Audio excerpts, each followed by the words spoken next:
Hello and welcome to another edition of Spooky Reviews from Spooky Ventures. I'm Gary Hill and I'm both your host and your reviewer. This is our 228th episode and I'm looking at a 2 for Blu-ray called Creepy Creatures Double Feature. The double feature on this disc is The Crawling Hand and The Slime People. Both films were released in 1963 and produced by Joseph F. Robertson. Both movies are black and white, low-budget films. I've heard that both were filmed about the same time, but have been unable to confirm that. Now, The Crawling Hand is first. The story is built around a mission to the moon, the second such mission that has failed. It's revealed that the first mission was also a failure.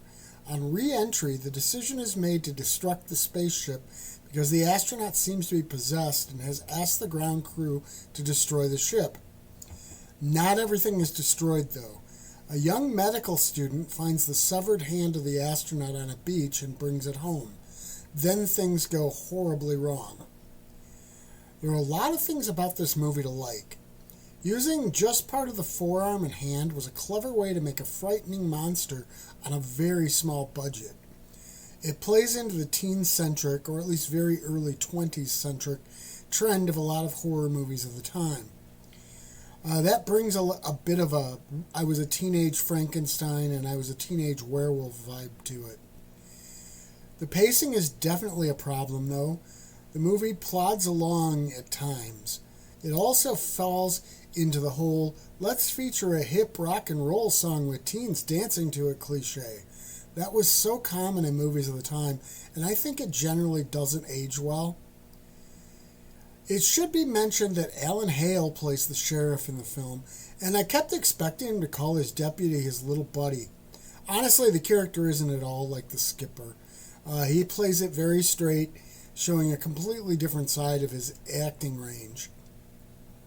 And I think this was very much right before Gilligan's Island, too, so that says a lot.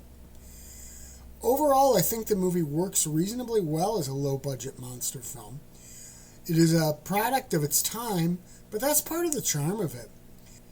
The fact is that it has a tendency to be slow at times, but it does manage to have some moments worth making it through the movie.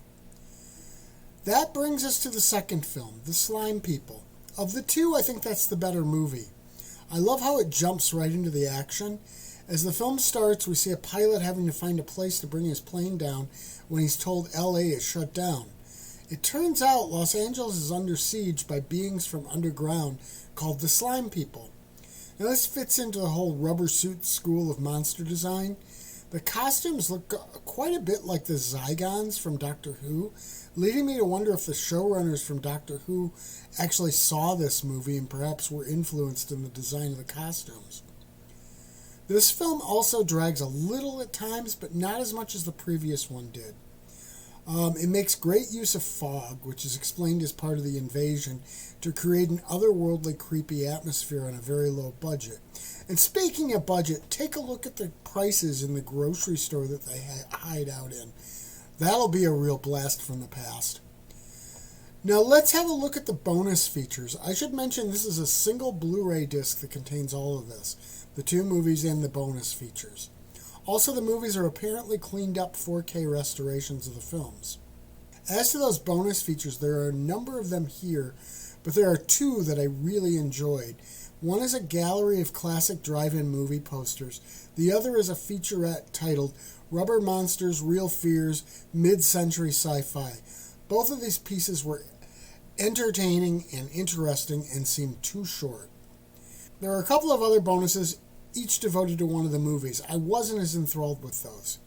Now, neither of these movies could be mistaken for high-budget films, but they are entertaining. They are also fine examples of a whole movement in filmmaking and an era of science fiction horror movies. Spooky Ventures is the home for spooky content and spooky merchandise on the web. Check it out today at spookyventures.com.